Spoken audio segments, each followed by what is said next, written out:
എന്തായാലും exit poll ഫലം വന്നു, LDFിൻ്റെ ഭരണം പോയി. അപ്പോൾ ഇനി നമ്മൾ പ്രതിപക്ഷത്തിരുന്ന് LDF എന്ത് ചെയ്യുമെന്നൊന്ന് ചർച്ച ചെയ്താലോ? അതെ, അവിടെ ഉയരുന്നൊരു ചോദ്യം, പലരും ചോദിക്കുന്ന ചോദ്യം തന്നെയാണ് എനിക്കും സാറിനോട് ചോദിക്കാനുള്ളത്. ഈ പിണറായി വിജയൻ അങ്ങനെയാണ് സംഭവിക്കുന്നതെങ്കിൽ ശരി, ഈ എക്സിറ്റ് പോൾ ഫലങ്ങൾ പറഞ്ഞതനുസരിച്ച് UDF വരികയാണെങ്കിൽ പിണറായി വിജയൻ പ്രതിപക്ഷ നേതാവാകുമോ? ഒരിക്കലും ആകില്ല. പിണറായി വിജയൻ പ്രതിപക്ഷ നേതാവ് ആകില്ലെന്ന് മാത്രമല്ല, അയാൾ നിയമസഭയിലേക്കേ വരില്ല. അതിനാണ് സാധ്യത.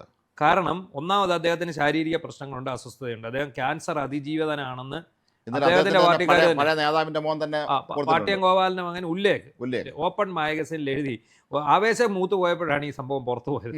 പിണറായി വിജയനെ എന്ത് പറഞ്ഞൊക്കെ നമ്മൾ പുകഴ്ത്തും, കാരണഭൂതനും പിന്നെ എന്താ ഒരുപാട് വിശേഷണങ്ങൾ അദ്ദേഹത്തിനുണ്ടല്ലോ. ഇന്നീ പാർട്ടി ലോകമെങ്ങും ശോഭിച്ചിടാൻ കാരണഭൂതൻ, അങ്ങനെ പിന്നെ വിശേഷണങ്ങൾ കൊണ്ട് അദ്ദേഹം അങ്ങനെ അമ്മാനമാണ് നേടിയത്. ഒരു ക്യാൻസർ അതിജീവിതം എഴുതി ഇന്നേ നാൾ വരെ നാട്ടുകാർക്ക് മൊത്തം അറിയാം, ഈ നാട്ടിലുള്ള മുഴുവൻ. പക്ഷേ ഇന്നേ നാൾ വരെ പിണറായി വിജയനോ CPM ഔദ്യോഗികമായിട്ട് അംഗീകരിക്കാത്ത ഒരു കാര്യമാണ്. ഏതൊരു ക്ലിഫ് ഹൗസിൽ നിന്ന് കന്റോൺമെന്റ് ഹൗസിലേക്ക് താമസിക്കാൻ പറഞ്ഞ അത്ര സുഖമുള്ളൊരു കാര്യമല്ല. ക്ലിഫ് ഹൗസ് പോലുള്ള ഒരു മനോഹര കൊട്ടാരം. ഈ പറയുന്ന കന്റോൺമെന്റ് ഹൗസിൽ ഇനിയും ലിഫ്റ്റ് വെക്കാനും പശുത്തൊഴുത്ത് പണിയാനും ഒന്നും പറ്റില്ല.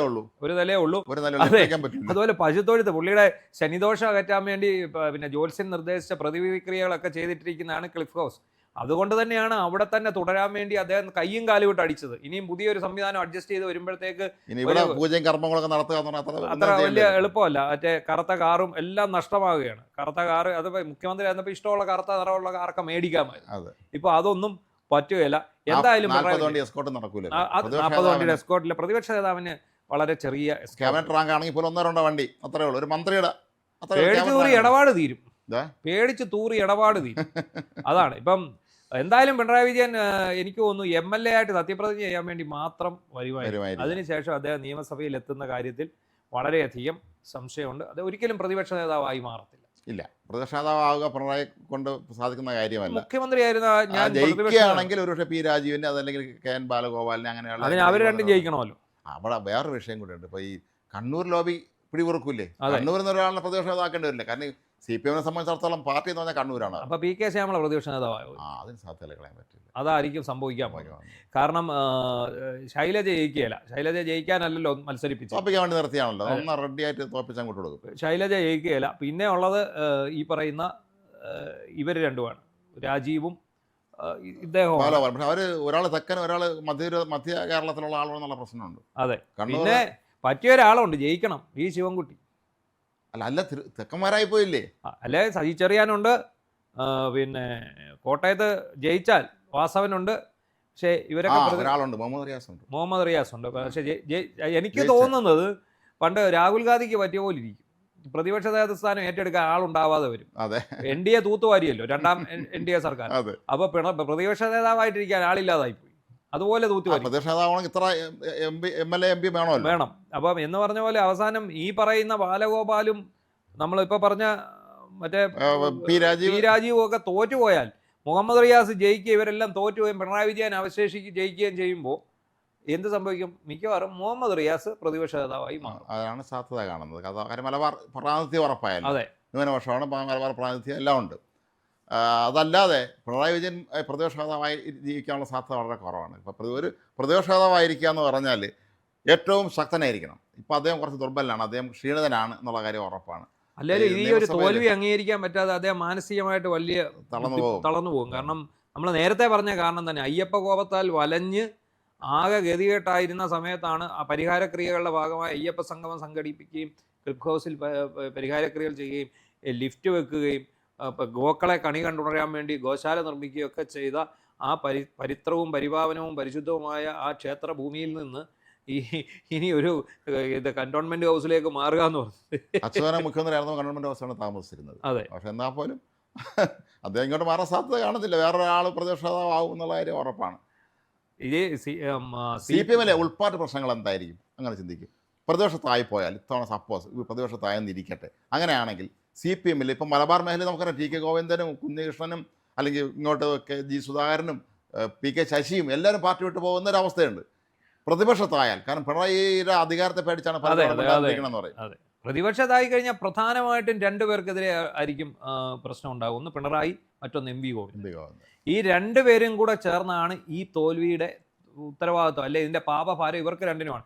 ഒന്ന് പിണറായി വിജയൻ്റെ നയങ്ങൾ, തെറ്റായ നയങ്ങൾ, ധാർഷ്ട്യം, അഹങ്കാരം, ജനത്തോടുള്ള അയാളുടെ പുച്ഛവും അവഗണനയും ഈ കാട്ടിക്കൂട്ടി അഴിമതി വിക്രിയകൾ മുഴുവൻ. മറ്റൊന്ന് എം വി ഗോവിന്ദൻ്റെ ഭാര്യയെ മത്സരിപ്പിച്ചത് കാരണം ഈ നാട്ടിൽ മുഴുവൻ വ്യാപകമായിട്ടുള്ള തളിപ്പറമ്പിൽ അവരെ ഒരു ഉറപ്പുള്ള സീറ്റ് തന്നെയാണ് എങ്കിൽ പോലും ഭൂരിപക്ഷം കുറഞ്ഞാൽ തോറ്റതിന് സമമാണ്. അപ്പം എം വി ഗോവിന്ദൻ പറയുന്നു അവർ പാർട്ടിയുടെ അധികാരപ്പെട്ട ആളാണ്, പാർട്ടി തലത്തിൽ വിജയിച്ചിരുന്ന ആളാണ്, ഒക്കെ ശരിയാവാം മേ ബി. പക്ഷേ ഇത് ഒരിക്കലും നമ്മുടെ ഇവിടുത്തെ പാർട്ടി പ്രവർത്തകരുടെ ഇടയിൽ അതിനൊരു അംഗീകാരം കിട്ടിയിട്ടില്ല. പിന്നെ ഇദ്ദേഹത്തെ പുകച്ചു പുറത്തി അടിച്ചു. ജി സുധാകരനെ പോലെയുള്ള മുതിർന്ന നേതാക്കളെ ഒതുക്കി അവർക്ക് അർഹമായ പരിഗണന കൊടുത്തിട്ടില്ല. എല്ലാത്തിനും ഉത്തരവാദികൾ കണ്ണൂരിലെ 3 ജയരാജന്മാരെ വിലയിരുത്തി. കണ്ണൂരിലെ അതെ, ഭരണം പ്രതിപക്ഷത്തെ ഭരണം കിട്ടില്ല എന്ന് ഉറപ്പായി കഴിഞ്ഞാൽ അവരെല്ലാവരും ചാടി ഇറങ്ങും. അല്ല, നമുക്ക് ഇലക്ഷൻ കഴിഞ്ഞതിന്റെ പിറ്റേന്ന് തൊട്ട് തന്നെ ഇടത് ബുദ്ധിജീവികൾ എതിരായി എഴുതി തുടങ്ങി. ഇത് തോറ്റു എന്ന് അവർക്ക് മനസ്സിലായി. സംസ്കാര നായകന്മാർ പലരും ചുവട് മാറ്റി തുടങ്ങി. അപ്പൊ ചുരുക്കി പറഞ്ഞാൽ CPM-ന്റെ ഒരു പതനം തന്നെ ഇതിനകത്ത് സംഭവിക്കും. ഈ ഇന്ദിരാഭവന്റെ മുന്നിൽ നമ്മൾ നിന്നാൽ നമ്മളായിട്ട് പല സംസ്കാര നായകന്മാരും പതുക്കെ തല മുന്നിട്ട് അങ്ങോട്ട് കയറി പോകുന്ന കാണാൻ കഴിയും. പിന്നെ വേറെ ഉണ്ട്, കുട്ടിക്കുരങ്ങന്മാരെ എല്ലാം ഇറക്കി വിടും ചുടുചോറ് വാരിക്കാൻ വേണ്ടി. ഇവിടെ സമര കോലാഹലങ്ങളും അക്രമ സംഭവങ്ങളും അരങ്ങേറും. കഴിഞ്ഞ ദിവസം ഹർത്താലിനെ വിമർശിച്ചവർ മുഴുവൻ ഹർത്താലുമായിട്ട് രംഗത്തിറങ്ങും. കണ്ടോണം, അതാണ് അടുത്ത. ഇനി ഏറ്റവും കൂടുതൽ നമ്മൾ ഭയക്കേണ്ടത് എന്താണ്? ഏത് നിമിഷവും കല്ലേറും ബസ് കത്തിക്കലും അതും എല്ലാം ഉണ്ടാകും. പിന്നെ ഇപ്പോൾ ഒരു ഗുണമുണ്ട്, PDPP ആക്ട്, പൊതുമുതൽ നശീകരണ നിരോധന നിയമം, അത് ശക്തമായത് കാരണം കുട്ടി സഹാക്കന്മാര് ബസ്സിനെറിയാൻ പോകത്തില്ല. പണ്ടെറിഞ്ഞവന്മാർക്കെല്ലാം മണി. നമുക്ക് സമാധാനമുള്ള ഒരു കാര്യമുണ്ട്, നമ്മുടെ കോടതി ഉണ്ടല്ലോ നമുക്ക്. അതെ, നാട്ടിൽ കോടതി ഉള്ളത് കൊണ്ടാണ് നമ്മളെല്ലാം ഒന്നുമല്ലെങ്കിലും ജീവിച്ചെങ്കിലും പോകുന്നത്. അല്ലെങ്കിൽ ഇവർ കോടതിക്ക് മേലെയാണ് ഇവർ സമാന്തര പറഞ്ഞ്. നമ്മൾ കഴിഞ്ഞ ദിവസം കണ്ടു, തോട്ടണ്ടി ഇറക്കുമതി കേസിൽ CBI പ്രോസിക്യൂഷൻ അനുമതി നേടിയിട്ട് CBI അനുമതി കൊടുക്കുന്നില്ല. കോടതി പറഞ്ഞിട്ട് സർക്കാർ അംഗീകരിക്കുന്നില്ല. കോടതി പറഞ്ഞിട്ട് സർക്കാർ അംഗീകരിക്കുന്നില്ല. എന്താണ് അതിനകത്തെ ഒരു അവിഹിത ബന്ധം എന്നുള്ളതാണ് നമുക്ക് അറിയേണ്ടത്. അതാണ് ഇനി ഇവരുടെ അന്തർധാരയുണ്ടല്ലോ, ഈ അന്തർധാര പലതും മറന്നേക്ക് പുറത്തു വരും. അതെ, ഈ അന്തർധാര തുടരും. VD സതീശൻ അല്ലാതെ ഒരു മുഖ്യമന്ത്രി വന്നാൽ ഈ അന്തർധാര ഉറപ്പായിട്ടും തുടരും. നമ്മളൊക്കെ പ്രതീക്ഷയോടെ കാണുന്നത് VD സതീശൻ മുഖ്യമന്ത്രിയായി വന്നെങ്കിൽ മാത്രമേ ഈ കഴിഞ്ഞ 10 വർഷത്തെ കാലയളവിൽ ഇവിടെ നടന്നിട്ടുള്ള സകല അഴിമതികളും ക്രമക്കേടുകളും മുന്നോട്ട് വരുമെന്നാണ് നമ്മളൊക്കെ കരുതുന്നത്. അതെ, എന്തായാലും പ്രതിപക്ഷത്തിരിക്കാനുള്ള ഒരു യോഗം പിണറായി വിജയനുണ്ട്. പക്ഷേ അദ്ദേഹം പ്രതിപക്ഷ ബെഞ്ചിൽ ഉണ്ടാകുമോ എന്നുള്ളതാണ്. കേരളത്തിലെ മുൻ മുഖ്യമന്ത്രിമാരിൽ എല്ലാവരും ആയിട്ടില്ലെങ്കിലും പലരും പ്രതിപക്ഷ നേതാവും കൂടെ ആയിരുന്നിട്ടുണ്ട് മുഖ്യമന്ത്രി അതിനൊപ്പം തന്നെ. പക്ഷേ പിണറായിക്ക് ഏതായാലും ആ ഒരു സൗഭാഗ്യമില്ല എന്ന് തന്നെ നമ്മൾ കരുതേണ്ടി വരും. കാരണം അദ്ദേഹത്തിന് തയ്യാറായില്ല. അദ്ദേഹം വേണമെങ്കിൽ പ്രതിപക്ഷ നേതാവൊക്കെ ആകാം, പക്ഷെ അദ്ദേഹത്തിന് തയ്യാറായില്ല.